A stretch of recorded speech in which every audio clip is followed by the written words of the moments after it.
La mañana de mi boda amaneció clara y brillante, un cielo azul perfecto que se extendía interminablemente arriba. Debería haberme sentido como la mujer más feliz del mundo, pero mientras me deslizaba en mi vestido, un susurro de inquietud se mecía en la habitación como una brisa desviada. Lo ignoré, atribuyéndolo a los nervios habituales previos a la boda. La iglesia estaba adornada con flores, un pasillo fragante dispuesto ante mí. Nuestros amigos y familiares se giraron para mirar mientras caminaba hacia mi futuro. Él estaba allí, mi futuro esposo, con su postura habitualmente segura ligeramente marchita. Nuestras miradas se encontraron y, en lugar de calidez, detecté un destello de algo más. ¿Era reluctancia? Mientras el sacerdote comenzaba, con su voz de barítono tranquilizadora, escuché las palabras que había soñado desde que era una niña. Pero el sueño se sintió contaminado mientras observaba su rostro contorsionarse ligeramente, como si el voto que estaba a punto de hacerse estuviera amargando en su lengua. ¿Aceptas, Judy, a este hombre como tu legítimo esposo?, preguntó el sacerdote. Sí acepto, respondí, con la voz temblorosa pero firme. Llegó su turno, y el silencio se extendió un latido demasiado largo. Sí acepto, dijo finalmente, pero sonó como una pregunta suspendida en el aire, sin resolver. Después de la ceremonia, mientras estábamos en la limusina, los confines del automóvil se sentían como un capullo, separándonos de las celebraciones afuera. Busqué su mano, buscando algo de consuelo, alguna señal de que todo estaba como debería ser. ¿Está todo bien?, pregunté, mi voz cargada de preocupación. Me miró, sus ojos eran un laberinto que no podía navegar. Solo estoy preocupado, murmuró, las palabras parecían atascarse en su garganta. Preocupado porque, insistí, necesitando entender. Por hacerte feliz, Judy, dijo, apartando la mirada para mirar por la ventana. Todo esto es tan nuevo. Sus palabras pretendían ser tranquilizadoras, pero quedaron entre nosotros, un velo de duda que no podía sacudir. Quería creerle, achacarlo a la gravedad del día, pero un pequeño pensamiento insidioso se coló en mi mente. ¿Realmente quería esto? El resto del viaje transcurrió en silencio, un abismo que se ensanchaba con cada milla que pasaba. Cuando llegamos a nuestro nuevo hogar, crucé el umbral con el corazón cargado de preguntas. ¿Era esto solo un comienzo o el inicio de un final que aún no podía ver? Los primeros días de nuestro matrimonio fueron como vivir en el resplandor de un amanecer esperado durante mucho tiempo. Vertí amor en cada rincón del bungalow, esperando convertirlo en un santuario para ambos. Mi trabajo de marketing era más exigente que nunca, pero volver a casa con él hacía que las largas horas valieran la pena. O eso creía. Había comenzado un nuevo trabajo en una oficina en el centro, pero desde el principio la adaptación parecía equivocada. Su entusiasmo disminuyó tan rápidamente como se desvaneció la novedad, y pronto entraba por la puerta cada noche con los hombros encorvados y un ceño fruncido. La cena está casi lista, le gritaba, tratando de inyectar alegría a mi voz mientras el aroma de pollo asado llenaba el aire. No tengo hambre, respondía, un estribillo estándar que empezó a resonar por los pasillos, dejando un silencio que no podía llenar. ¿Por qué no te sientas? Cuéntame sobre tu día, sugería, buscando un puente hacia su isla aislada. Fue solo otro día, Judy. La misma tontería de siempre, nada que valga la pena mencionar, desestimaba, sus palabras eran desdeñosas, sus ojos evitando los míos. En los fines de semana, cuando la casa debería haber sido nuestro refugio, su madre llegaba sin previo aviso, su presencia una nube opresiva que sofocaba la luz que intentaba mantener con tanto esfuerzo. Era como una maestra de la manipulación, sus críticas veladas como preocupación. Judy, querida, ¿no crees que una esposa debería estar más tiempo en casa? Un hombre necesita a su cónyuge, no una casa vacía, decía, su voz goteando con dulzura falsa mientras preparaba té en la cocina. Estoy haciendo lo mejor que puedo, trabajando para mantenernos, respondía, manteniendo mi tono ecuánime, con la espalda girada para ocultar la frustración. Y, sin embargo, parece que tu mejor esfuerzo no es del todo suficiente, ¿verdad?, replicaba, sus ojos escudriñando la habitación, buscando cualquier imperfección para señalar. Las conversaciones con ella eran como navegar por un campo de minas, cada paso necesitaba ser calculado, cada palabra medida. Pero incluso mientras esquivaba y desviaba, podía ver el efecto que tenía en él. Parecía encogerse bajo su escrutinio, su autoestima ya frágil desmoronándose como pan seco. A pesar de la creciente tensión, seguía ahorrando diligentemente, la caja de seguridad mi voto silencioso a un futuro que aún esperaba salvar. Era mi acto oculto de fe, uno que no estaba listo para compartir, ni siquiera con él, especialmente no con su madre acechando como un buitre sobre nuestras vidas. A medida que pasaban los meses, la casa comenzó a sentirse más como un escenario para una obra en la que nunca audicioné y menos como el hogar que había imaginado. Me di cuenta entonces de que construir un hogar no era solo cuestión de amor, se trataba del calor devuelto, las esperanzas compartidas y los sueños nutridos juntos. Sin ellos, incluso las paredes más robustas podían sentirse como papel, y los ecos de un matrimonio no del todo completo resonarían en ellas, una melodía inquietante de la que estaba empezando a cansarme de bailar sola. El cambio en él era como la lenta invasión de sombras crepusculares, sutil al principio, luego abarcadora. El hombre con el que me casé, alguna vez rebosante de aspiraciones, empezó a desentrañarse hilo a hilo. El trabajo de oficina que había conseguido con tanta esperanza se convirtió en su prisión, eventualmente, lo despidieron. Lo llamaron reducción de personal, pero pude ver el alivio en sus ojos, un hombre liberado pero sin rumbo. Al principio, las bebidas eran pocas, una cerveza para ahogar el dolor del fracaso, un whisky para calentar un ego magullado. Pero las pocas se convirtieron en muchas, y las muchas se convirtieron en una compañía constante. Las botellas chocaban en la noche, el bote de reciclaje testigo de su nueva ocupación. La cena está lista, gritaba, ya que me había acostumbrado a preparar comidas que a menudo quedaban frías e intocadas. Un momento, respondía, el sonido de hielo contra el vidrio marcaba sus palabras. Pasaban horas, y él permanecía en su silla, una figura solitaria iluminada por la parpadeante televisión. Una noche, lo encontré en el porche, una botella balanceándose en sus dedos. «Sabes, esto no es lo que yo quería», dije suavemente, sentándome a su lado, la brisa vespertina llevando el peso de mis palabras. Se giró para mirarme, sus ojos enrojecidos y vacíos. «Tampoco es lo que yo quería, Judy», balbuceó, su voz cargada de algo que no podía entender del todo. «Pero es todo para lo que sirvo ahora, ¿no es cierto?» «Eso no es verdad», protesté, alcanzándolo, pero se apartó. «Sí lo es», insistió. «Soy un fracaso, Judy». «¿No lo puedes ver?» «No soy nada». El autodesprecio en su voz era un abismo que no podía cruzar, por mucho que quisiera. Lo observé levantar la botella a sus labios nuevamente, una rendición silenciosa a sus demonios internos. «Busquemos ayuda», insté, mi corazón doliendo por el hombre que una vez fue y el hombre que aún podía ser. «No necesito ayuda. Necesito olvidar», replicó, poniéndose de pie abruptamente, su silueta tambaleándose contra el cielo sin estrellas.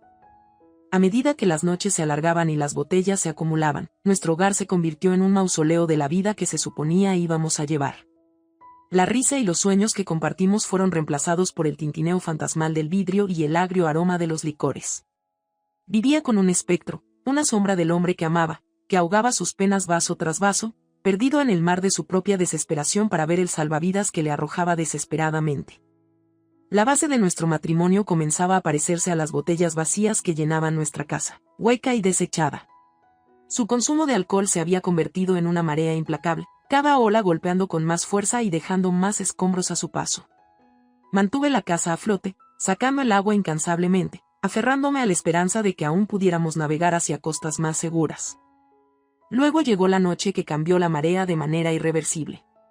Era tarde, la luna colgaba como un ojo vigilante mientras regresaba de otro día agotador. La casa estaba en silencio, el tipo de silencio que se siente pesado, cargado de palabras no dichas y suspiros no gastados. «Mark», llamé, mi voz resonando en las paredes. No hubo respuesta, solo el crujir de la casa acomodándose, como si también llevara el peso de nuestras vidas fracturadas. Lo encontré en nuestra habitación, sentado en el suelo, la caja de seguridad forzada abierta a su lado, su contenido derramado como secretos a la luz. Mi corazón se apretó, una mezcla de traición y furia anudándose en mi pecho. «¿Qué es esto, Judy?», exigió, sus palabras entrecortadas pero afiladas, sosteniendo un fajo de dinero que había sido guardado para nuestro futuro, un futuro que se veía más sombrío por segundo. Respiré profundamente, tranquilizando mis nervios. «Es nuestro colchón de seguridad, Mark. Para emergencias, para nuestro hijo», dije, cada palabra impregnada de una esperanza que se estaba desvaneciendo. «¿Un hijo?», se burló, arrojando el dinero sobre la cama. «¿Realmente crees que somos aptos para ser padres en este lío?». Me estremecí, la verdad en sus palabras como una bofetada. Lo estaba guardando para nosotros, para algo mejor, intenté explicar, pero él no estaba escuchando. ¿Por qué no me lo dijiste?, acusó, su mirada acusadora, como si yo fuera la que hubiera destrozado nuestros votos. Porque ya no puedo confiar en ti, Mark, grité, rompiendo el dique. No con esto, no con nada. Estás borracho más a menudo que no, simplemente no puedo. Se levantó inestablemente, la ira en sus ojos reflejando la mía. Soy tu esposo. Si no puedes confiar en mí, ¿en quién puedes confiar? No lo sé, susurré, la confesión como un fragmento de vidrio en mi corazón. Esa noche, la cama que compartíamos estaba más fría que nunca, el espacio entre nosotros un abismo lleno de confianza rota y sueños destrozados. La caja de seguridad, un símbolo de esperanza, ahora yacía al descubierto, un recordatorio burlón de un futuro que quizás nunca sería. Y mientras escuchaba el ritmo de su respiración, profunda y constante en el sueño, me preguntaba si el hombre con el que me casé era solo otro sueño del... La aurora rompió con un brillo despiadado esa mañana, filtrándose a través de las cortinas y arrojando un resplandor crítico sobre los restos de la tormenta de la noche anterior. La cama estaba fría a mi lado, la marca de su cuerpo un recordatorio crudo de la brecha que se había ensanchado en una boca abierta. Estiré mi mano por las sábanas, la tela fría e inhóspita. El vacío de la casa resonaba en mí, un eco hueco que parecía burlarse del vacío en mi pecho. Mis pies encontraron el suelo y me dirigí a través del silencio hacia la cocina, el corazón de nuestro hogar ahora desprovisto de su pulso. Fue entonces cuando lo vi. El espacio donde solía estar la caja de seguridad estaba sorprendentemente vacío, un cuadro limpio en el polvo donde había descansado, sin ser molestado hasta la noche anterior. Un frío me recorrió, más frío que las baldosas de piedra bajo mis pies. Y allí, en medio del caos de mis pensamientos, estaban los papeles de divorcio. Estaban doblados con cuidado, la nitidez de los bordes en marcado contraste con la agitación que bullía dentro de mí. Su caligrafía adornaba la hoja superior, un mensaje que era a la vez un adiós y un insulto final. Judy, leí en voz alta, mi voz extraña en mis oídos, no puedo vivir así más. No lo haré. La habitación giraba mientras me agarraba al borde de la mesa en busca de apoyo. Esta era su respuesta, entonces, una huida en la noche, un robo, una ruptura de nuestros lazos con la frialdad eficiente de una cuchilla. Recogí los papeles, la textura del papel áspera bajo mis dedos. Los desplegué, extendiéndolos ante mí como un mapa de una tierra que ya no reconocía. ¿Por qué? La pregunta escapó de mis labios, una sola palabra que llevaba el peso de 1000 momentos, 1.000.000 de fragmentos de una vida que pensé que estábamos construyendo. Estás mejor sin mí. Su voz, un susurro fantasmal del pasado, resonaba en mi mente. Era algo que había dicho antes, en uno de sus raros momentos de claridad ebria. Respiré profundamente, el aire agudo en mis pulmones. No, respondí al fantasma de él, suponía que íbamos a ser mejores juntos. La pluma era pesada en mi mano, un arma y una llave al mismo tiempo. Con cada trazo de mi nombre en los papeles, sentí que un pedazo del dolor se alzaba, un desenredo del nudo que se había estado apretando alrededor de mi corazón. El divorcio no era una cuestión de sí, sino de cuándo. El cuándo había llegado con la salida del sol, con la ausencia marcada del hombre al que me había comprometido estar junto en la salud y en la enfermedad. La enfermedad había llegado y la salud había huido, y yo me quedé sola de pie. La policía. Necesitaba llamar a la policía. La traición no era solo emocional sino ahora también criminal. Alcancé el teléfono, los números una letanía de finalidad, el final de un acto en la trágica obra de nuestro matrimonio. La llamada fue breve, mi informe sucinto. Mi esposo me ha robado, dije, mi voz firme, traicionando el temblor que amenazaba con consumirme. Y creo que sé dónde podría estar. Las piezas estaban en movimiento, una cascada que terminaría en la luz descarnada de la justicia. Agarré los papeles de divorcio, un talismán contra la incertidumbre del futuro. Hoy, enfrentaría el final de nosotros. Hoy, reclamaría los restos de mí misma. Con los papeles de divorcio aferrados en mi mano temblorosa, me encontraba fuera de la fachada familiar de la casa de su madre. Era una estructura con la que había llegado a asociar incomodidad y desdén, pero hoy era el telón de fondo de mi última posición. La policía llegó con un susurro de sirenas y un silencio de autoridad. Los conduje, mi resolución una cáscara frágil alrededor del caos de mis emociones. La puerta cedió ante mi golpe, su madre respondiendo con una fachada de inocencia que no llegaba del todo a sus ojos. «Judy, ¿qué es esto?» «¿Por qué están aquí la policía?», preguntó, su voz una sinfonía de sorpresa fingida. «¿Dónde está él?», exigí, mi voz más fuerte de lo que me sentía. «En el despacho», dijo, haciendo un gesto con una mano temblorosa, la capa de control deslizándose. El despacho era una habitación sumida en sombras, pero hoy estaba iluminada por la cruda verdad. Allí estaba él, el hombre que una vez amé, su figura encorvada sobre la caja fuerte abierta, nuestra caja fuerte, su contenido extendido ante él como los despojos de la guerra. «Mark», dije, mi voz una hoja, «¿qué has hecho?». Levantó la vista, su rostro una máscara de culpa que no podía ocultar. «Judy», empezó, pero sus palabras fueron interrumpidas por los agentes que avanzaban. «Tiene que venir con nosotros, señor», dijo uno de los agentes, su tono sin espacio para argumentos. La mirada de Mark se desvió hacia mí, buscando un aliado donde no lo había. «Judy, por favor», suplicó, «puedo explicarlo».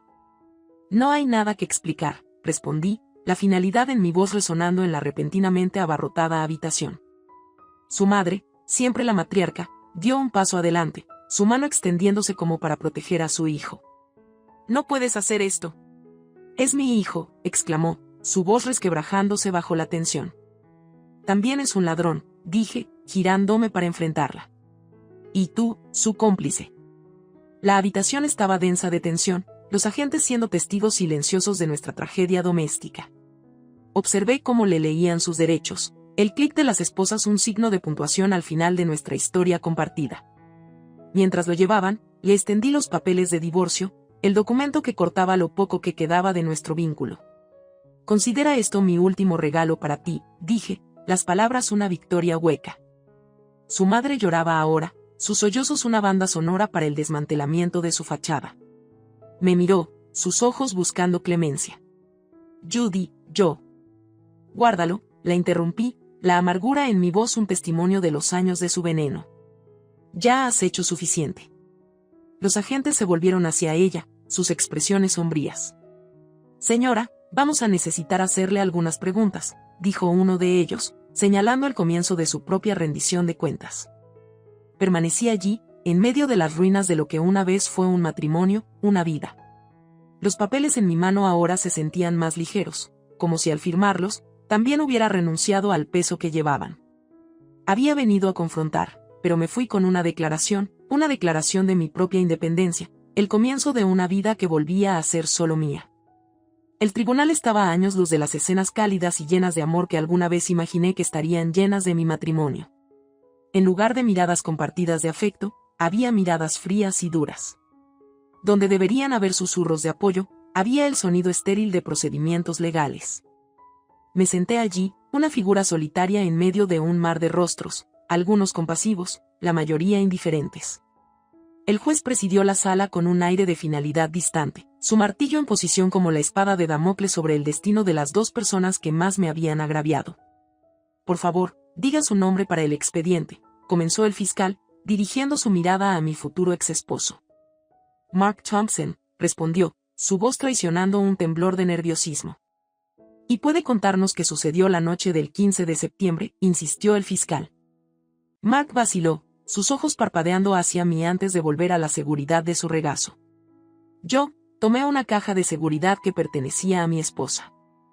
«¿Y este acto fue premeditado?», la pregunta fue como una lanza, apuntando a empalar cualquier resto de su defensa. «No», tartamudeó Mark, «no fue así. Estaba desesperado, yo».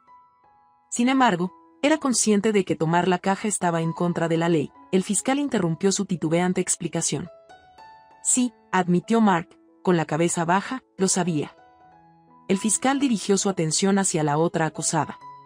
«Señora Thompson», se dirigió a la madre de Mark con una cortesía clínica, «¿cómo se declara ante el cargo de cómplice de robo?».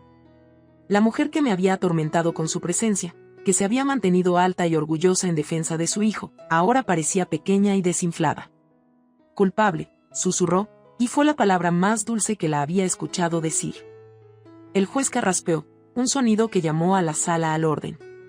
«A la luz de las pruebas presentadas y las declaraciones de los acusados, estoy listo para dictar sentencia». Contuve la respiración, el aire en la sala de audiencias espeso de anticipación. Mark Thompson, por el delito de robo, le impongo una condena de 6 años de prisión, declaró el juez, su voz inflexible. Hubo un suspiro detrás de mí, pero permanecí quieta, mis ojos fijos en el hombre que alguna vez amé. Y a usted, señora Thompson, le impongo una multa de 700,000 pesos por su papel como cómplice en este delito, continuó, y casi pude escuchar las cadenas de su arrogancia romperse. El martillo cayó, y con él, el telón de esta farsa de justicia. Pero esto no era solo acerca de la retribución, se trataba de recuperar mi vida. Judy, llamó Mark mientras el alguacil lo conducía, lo siento. Me volví para mirarlo, mi mirada firme. Tus disculpas no pueden deshacer el pasado, Mark. Espero que encuentres algo de paz en el futuro. Al salir del juzgado, el sol parecía brillar un poco más, el cielo un tono más profundo de libertad. El peso que había estado presionando mis hombros se había ido, reemplazado por un sentido de liberación. Había venido en busca de justicia, y la había encontrado, no solo en la sentencia del juez, sino en el conocimiento de que podía cerrar este capítulo de mi vida. Fue una vindicación agridulce, un capítulo que terminaba para que pudiera comenzar uno nuevo. Al final, me había defendido contra aquellos que buscaban derribarme. Mi corazón podría haber estado magullado, pero seguía latiendo, fuerte y listo para lo que viniera a continuación.